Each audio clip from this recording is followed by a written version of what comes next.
আসসালামু আলাইকুম। আমন্ত্রণ বাংলা ভিশন সংবাদে, আপনাদের সাথে আছি মামুন আব্দুল্লাহ।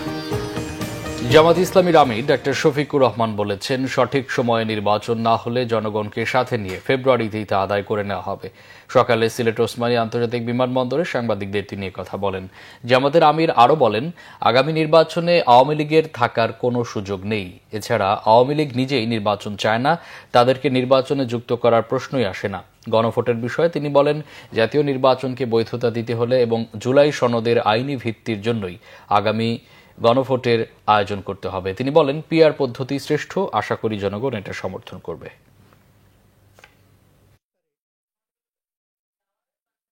জনগণ যদি আমাদের এই পিআরের দাবিকে সমর্থন করে এবং মনে করে যে দেশে সুস্থ রাজনীতির জন্য ফেসিবাদ ভবিষ্যতে আবার বারবার ফিরে না আসুক, তার জন্য এই পিআরটা উপযুক্ত হবে, যেটা দেশের বিশ্বের 91টা দেশে প্র্যাকটিস হয়ে থাকে। জনগণ এটা বুঝলে আমরা বিশ্বাস করে এটা গ্রহণ করবে। আওয়ামী লীগ তো নিজেই নির্বাচন চায়নি, আপনারা কি জোর করে তাদের উপর নির্বাচন চাপাই দেবেন? তারা যদি নির্বাচন চাইতোই তাহলে 3টা নির্বাচন করার সুযোগ তারা পেয়েছিলেন, হাতছাড়া করলেন কেন? তারা তো নির্বাচনে বিশ্বাস এই কথা প্রমাণ করতে পারেননি।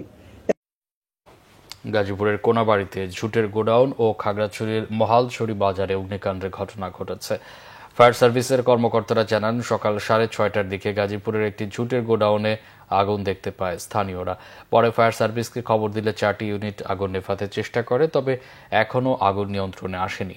এদিকে মঙ্গলবার রাত 12:30টায় বজ্রপাত সহ বৃষ্টি হলে খাগড়াছড়ির মহালছড়ি বাজারের অগ্নিকাণ্ডের ঘটনা ঘটে। পরে রাত 3টায় সেনাবাহিনী, ফায়ার সার্ভিস ও স্থানীয়রা মিলে আগুন নিয়ন্ত্রণে আনে। এ ঘটনায় বাজারের 23টি দোকান পুড়ে গেছে বলে জানিয়েছে ফায়ার সার্ভিস। আন্তর্জাতিক প্রসঙ্গ, জনমত জরিপকে নির্ভুল প্রমাণ করে যুক্তরাষ্ট্রের নিউ ইয়র্কের মেয়র নির্বাচিত হয়ে রেকর্ড করেছেন জোহরান মামদানি।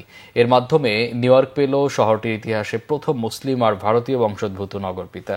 এ পর্যন্ত গণনা হওয়া 91% ব্যালটের মধ্যে মামদানি 50.4% বা 10,35,000-এর বেশি ভোট পেয়েছেন। নিকটতম প্রতিদ্বন্দ্বী অ্যান্ড্রু কুমোর পক্ষে গেছে 41.6% ভোট। দুজনের ভোটের ব্যবধান 2 লাখের কাছাকাছি। গণনা শুরুর ঘণ্টাখানেকের মধ্যেই পরাজয় স্বীকার করে নেন ভোটের হিসাবে তৃতীয় স্থানে থাকা রেডিও হোস্ট, মিডিয়া ব্যক্তিত্ব কার্টিস স্লিওয়া। স্থানীয় সময় ভোর 6টা থেকে কেন্দ্রগুলো খোলার পর ভোট চলে টানা 15 ঘণ্টা। ভোট পড়েছে 20 লাখের বেশি, যা 1989 সালের পরেই প্রথম। বেলা 3টা নাগাদ 14 লাখের বেশি ভোট পড়ে, যা 2001 সালের পর সর্বোচ্চ ভোটার উপস্থিতির ঘটনা।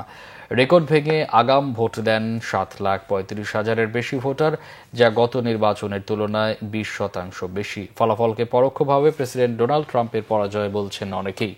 সমালোচকদের মতে, আগামী প্রেসিডেন্ট নির্বাচনে প্রার্থী হওয়ার এসিড টেস্টে হেরেছেন ট্রাম্প। মামদানিকে হারানোর জন্য ট্রাম্প নিজেই রিপাবলিকান হলেও ডেমোক্রেট নেতা কুমোকে সমর্থন দিয়েছিলেন। এমনকি মামদানিকে সমর্থন দেয়া ইহুদিদের নির্বোধ বলেও কটাক্ষ করেছেন মার্কিন প্রেসিডেন্ট। এই ছিল এখনকার মতো। পর সংবাদ বেলা 12টায় দেখার আমন্ত্রণ রইল। এছাড়া বাংলা ভিশন সংবাদ ও সংবাদ সংশ্লিষ্ট অনুষ্ঠান দেখতে ভিজিট করুন www.bfnews24.com ও facebook.com/banglavisionnews এবং সাবস্ক্রাইব করুন youtube.com/banglavisionnews। এতক্ষণ সাথে থাকায় অসংখ্য ধন্যবাদ।